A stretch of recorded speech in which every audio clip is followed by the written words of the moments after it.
여러분, 부동산 관심 많으시죠? 대한민국은 정권이 바뀔 때마다 가장 먼저 뜨거운 이슈가 되는 것이 부동산이죠. 정책 실패가 정권 교체로 이어질 만큼 정치적 민감도도 높습니다. 2024년 KB 부자 보고서에 따르면 한국 부자는 중장기적으로 고수익이 기대되는 3대 유망처로 1위 거주용 주택, 2위 주식, 3위 거주용 외 주택을 주목했다고 나옵니다. 그런 생각 한 번쯤 해보셨을 겁니다. 내 집 마련하고 나면 이제부터 모은 돈으로 대출 규제도 없는 꼬마 빌딩 하나 사볼까? 나도 건물주 돼서 노후 걱정 좀 내려놓아 볼까? 이 영상 보시면 어쩌면 그 목표가 바뀌게 되실 겁니다. 부동산 시장 전반이 얼어붙은 가운데 상업용 건물을 지으신 분들이 큰 위기를 겪고 있습니다. 심지어 일부 건물주들은 자신이 살고 있는 아파트마저 경매 위기에 놓인 상황입니다. 왜 이런 일이 벌어졌을까요? 첫 번째, 지하철역과의 거리도 멀면서 주택가만 있는 한가운데 상업용 건물을 지었던 분들이 큰 위기를 겪고 계십니다. 이런 곳은 폭이 4m도 안 되는 도로를 접하는 건물이 대부분입니다. 우리가 차를 타고 다니다 보면 대로변 건물 대부분은 주거용이 아니라 상업용입니다. 이유는 간단하죠. 접근성 때문입니다. 식사하고 커피 마시고 일을 하는 곳은 사람이 많이 모이는 곳이니까요. 그래서 유동성이 많고 시끄럽고 때로는 술집이 많아 지저분한 곳일 수도 있습니다. 결국 우리가 쉬는 공간인 주거지는 자연스럽게 상업지보다 멀어질 수밖에 없죠. 밤에 자려고 하는데 술 취한 사람들의 고성방가 들어보신 적 있으시죠? 자, 그런데 이 주택이 모여있는 공간에 상업용 건물이 들어서면 어떻게 될까요? 어떤 분들은 이런 말도 하시더라고요. 회사 사무실은 오히려 조용한 주택가가 낫지 않나? 월세도 저렴하고 좋은 거 아닌가요? 이런 생각을 하셨다면 여러분은 아마 건물주이시거나 건물주가 되려고 하시거나 아님 회사 직원이 아닌 대표님이실 겁니다. 맞으시죠? 뜨끔하신 분은 댓글로 뜨끔 달아주셔야 합니다. 그 이유 설명 들어갑니다. 제가 얼마 전 강남 사무실을 구해드렸던 고객이 있습니다.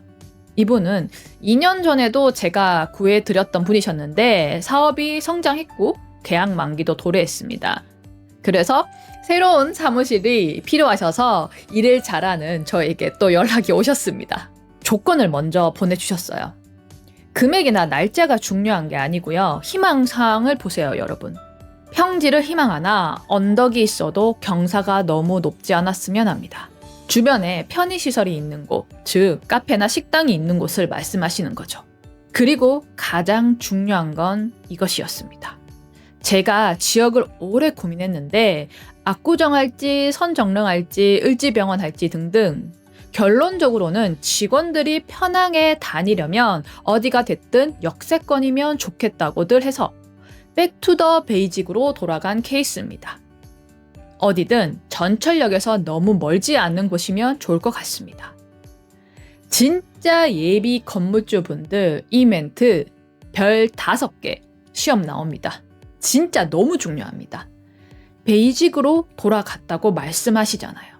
이 고객님도 대표님이셔서 저한테 처음에는 주차가 편하고 조용하고 전망이 좋고 CEO의 특유의 사무실 워너비를 요청하셨지만 회사는 유능한 직원들이 중요하잖아요. 결국 직원들을 위해 역세권으로 선택하셨고 강남구청역 도보 5분 거리에 제가 구해드렸습니다. 회사는 유능한 직원이 필요하고 건물주는 우량한 임차인이 필요합니다. 답은 역세권입니다. 제가 댓글 달아달라고 말씀드렸던 분들 정말 뜨끔하셨죠? 이 기본적인 것을 초보 투자자분들이 간과하고 왜 이런 선택을 하셨을까요? 냉정하게 말씀드릴게요. 다소 적은 돈으로 상급지에 진입을 하고 싶은 욕심이 있으셨을 거예요. 그리고 이 욕망을 자극하는 중개사 또는 디벨로퍼 또는 컨설팅 업체의 마케팅 유혹이 시작이 되었을 거고요. 이 둘의 콜라보의 결과라고 말씀드리고 싶습니다. 누구를 탓해봤자 결국 피해는 건물주가 다 떠안게 되는 구조입니다. 물론 2021년에서 2023년 사이에 그런 곳을 잘 사서 팔아서 수익을 본 분들도 있죠.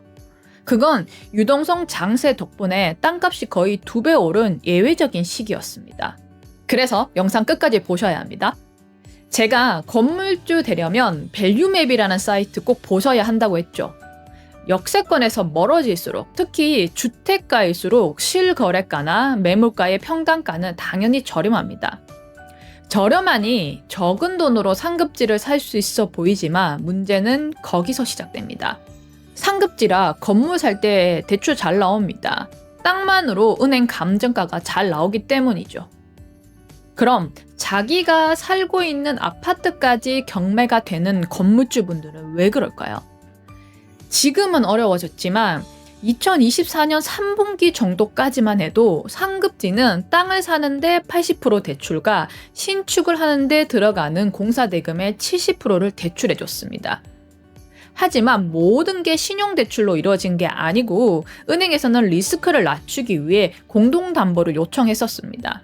대부분 첫 건물이신 분들이 많기 때문에 본인이 살고 있는 집을 담보하신 분들이 많으셨죠. 문제는 대출 이자입니다.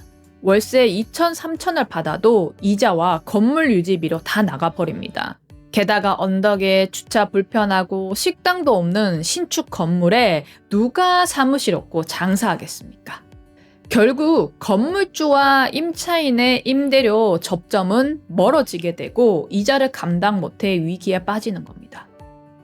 정말 제가 딱 집어서 말씀드리기가 힘들지만 반포동, 논현동, 역삼동, 삼성동 이곳들 업무형 신축 빌딩 가보시면 느끼실 겁니다. 꼭 직원들이 출퇴근하는 것처럼 차로 말고 대중교통을 이용해서 걸어가 보세요. 얼마가 싸야 임대가 들어올까요? 큰 위기를 겪고 있는 두 번째입니다. 이건 역세권이라도 답이 없는 케이스입니다.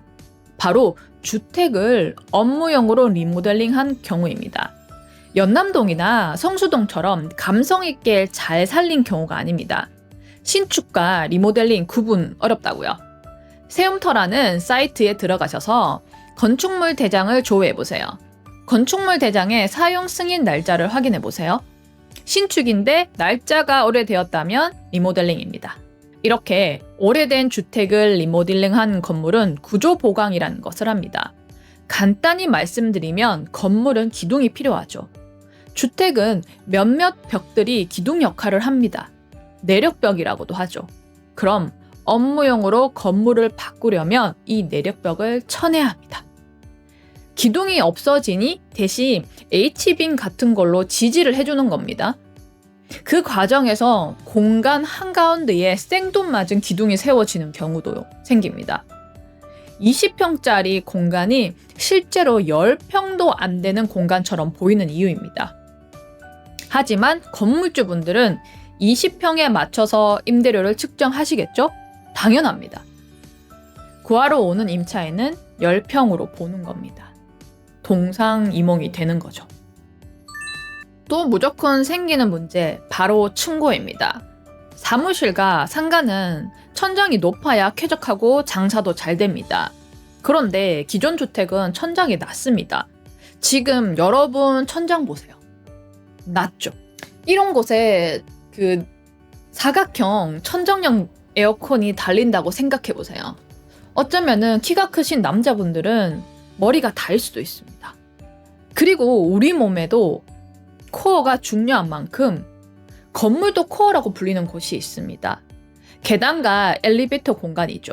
1층부터 꼭대기층까지 쭉 이어져 있기 때문이죠. 그런데 오래된 주택의 코어는 건물 중간에 있는 경우가 많죠. 계단 양쪽으로 101호, 102호 있는 구조 아시죠? 그런데 건물용으로 리모델링을 하면 이 코어를 변경하게 됩니다. 생각만 해도 건물이 무너질 것 같지 않으세요? 뭔가 전문가가 아니시니 디테일하게 설명하실 순 없겠지만 느낌 오시죠? 그래서 대부분 누수가 생기거나 하수구한 위치도 변경되므로 특유의 하수구 냄새가 납니다. 사실 100% 잡는 걸 본 적이 없는 것 같습니다. 또 이런 건물의 특징이 주차가 어렵게 설계가 됩니다. 리모델링의 한계 때문에요. 단호히 말씀드릴게요. 오래된 주택의 멋을 그대로 살리면서 리모델링은 괜찮지만 코어까지 바꿔가며 싹 다 업무용으로 탈바꿈하는 건 하지 마세요. 막 증축까지 하시는 분도 계시거든요. 저는 이런 건물 관리도 맡기 싫어서 도망갑니다. 제가 누수 관리 업체가 된 것 같거든요.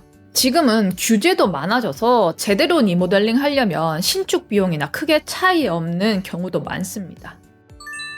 김승호 회장님 아시죠? 돈의 속성 책에도 부동산에 대한 메시지가 있습니다. 빨리 돈을 벌려는 마음을 경계해라. 특히 큰 부동산처럼 큰 자금이 필요한 분야에서는 조급한 마음이 사고로 이어질 수 있다고 경고했습니다.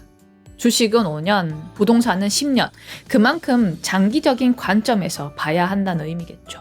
자영업자가 망해서 인구가 감소해서 건물 인기가 없다라는 건 정말 한 면만 보고 말씀하시는 겁니다. 앞서 소개한 사무실 고객님도 이 더운 여름에 어렵게 사무실 구했습니다. 괜찮은 사무실은 임차인들이 꽉 차 있고요. 다 비쌉니다. 그리고 건물주분들도 다 요로우시고요. 화려한 성공 뒤에 그림자도 있고 폭락론자의 공포 뒤엔 경제적 자유를 준 부동산도 분명 존재합니다. 2020년에서 21년 유튜브 영상 보고 아무 건물이나 사서 성공한 분들도 많았습니다. 결국 정보를 걸러내는 사람, 그 사람이 바로 여러분이어야 합니다.